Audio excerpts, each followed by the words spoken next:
Hey team, it's True Love here with another chapter review, this time for One Piece chapter 940.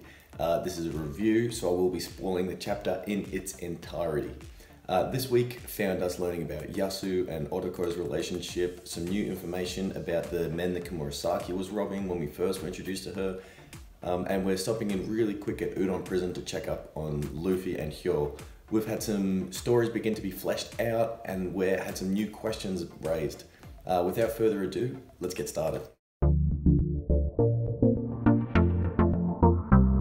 Got another fun cover page with Bartolomeo making some candies of the Straw Hats, and he likes them so much that he makes a barrier around them so the kids can't touch them. I really enjoyed meeting Bartolomeo in Dressrosa, and he was one of my favorite characters that we actually got from it. I just think he's punk. I think it was really awesome when he got his dick out and pissed in front of everyone.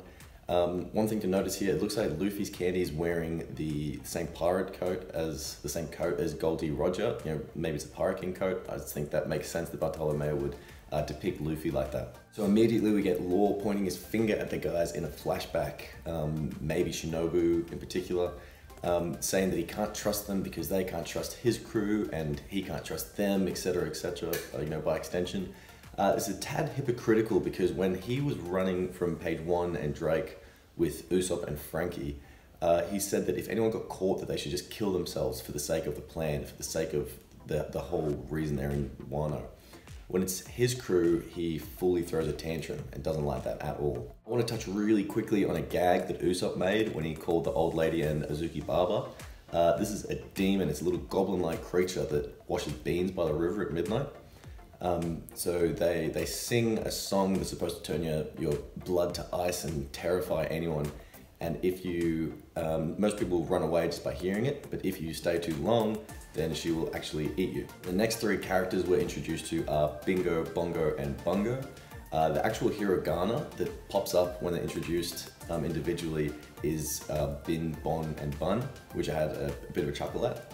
The old lady identifies them as vile miscreants.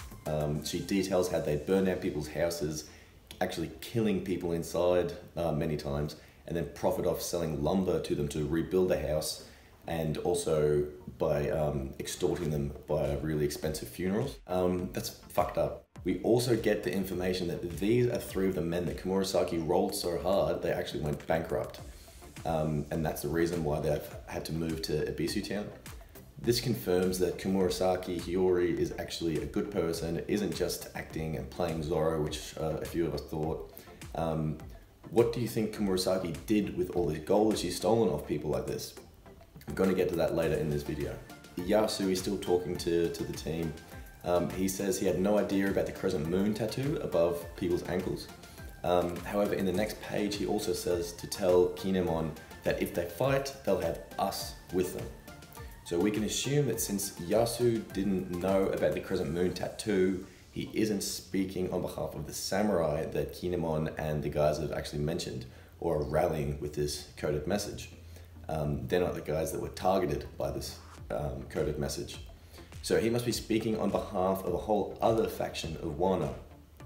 I think that Yasu is talking about the ninja and talking as a ninja.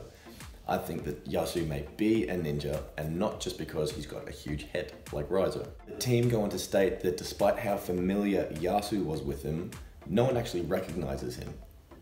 So is this because of 20 years of aging that Yasu has done since they left, since the time skip? Is this a gag from Oda, or is this something more sinister? Is he tricking them?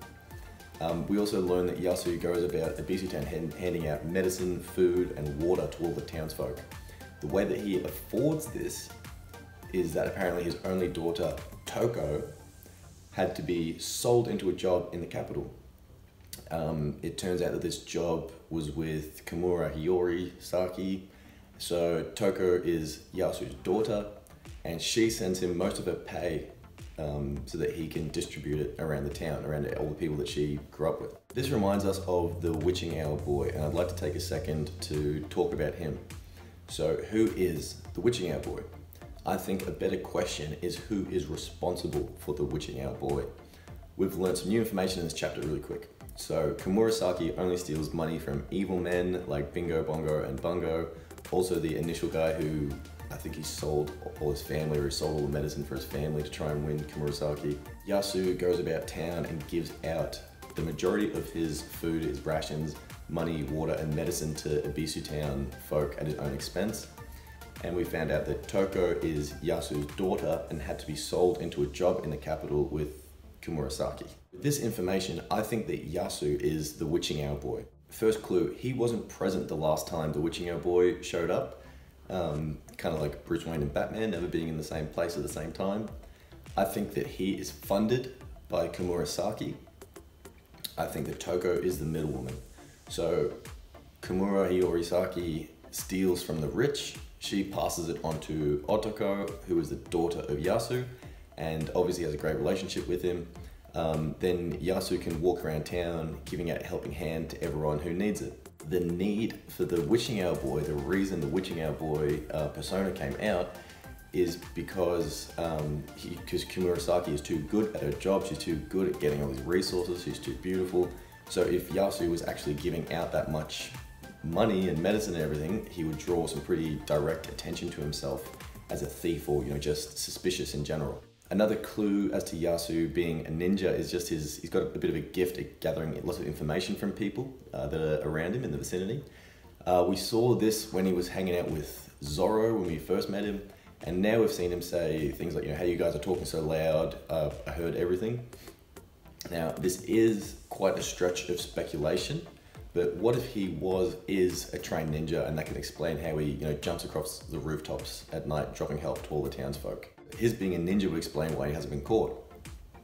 The fact that he has a coded message in his possession shows a good chance that he's either been to the capital, maybe when he was picking up stuff from Otoko, or maybe he pickpocketed. We're now back at the sumo tournament at Udon prison, and Luffy must have been fighting and training all day because everyone is going to sleep. One thing to note is that this brings us another day closer to the Fire Festival, which is now 8 days away. Hyo saying how in Wano haki is called Ryu or Ryuo, and it means flowing cherry blossom. What you do is you take the unnecessary haki around your body, around your fist, and you make it flow outwards in an attack. So this shows the technique behind his Goken move. Remember when Rayleigh was trying to explain this technique to Luffy? He said it's like wearing an invisible suit of armor around your body. So surely this means that the user takes the same concept. They take this unnecessary haki all around your body, and instead of having it blast, flow out of your fist, you harden it, literally, as Rayleigh said, literally as a suit of invisible armor. He defeats 4 more opponents with one punch, the shock of the Warden and the Scorpion Gifter.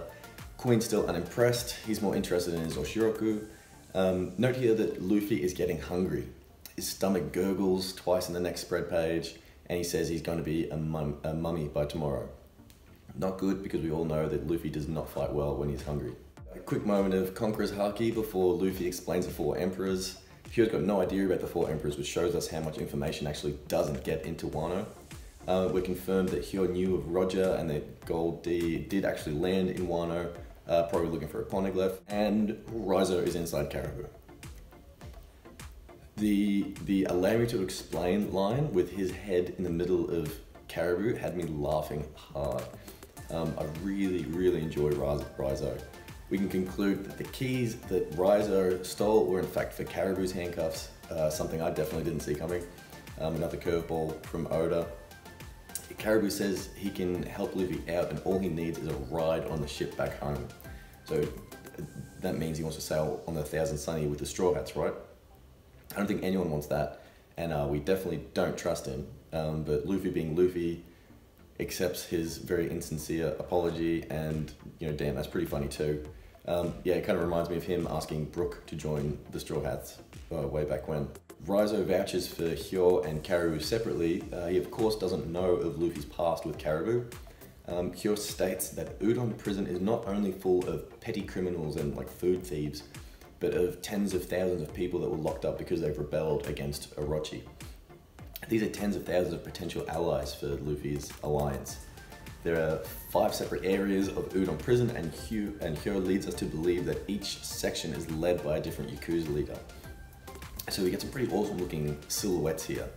I can't go too far with what we've had because it is just a silhouette, but the character designs look pretty badass already. Wouldn't it be awesome if the samurai in the silhouettes are the old versions of the leaders, like the beefed up Hyo that we saw?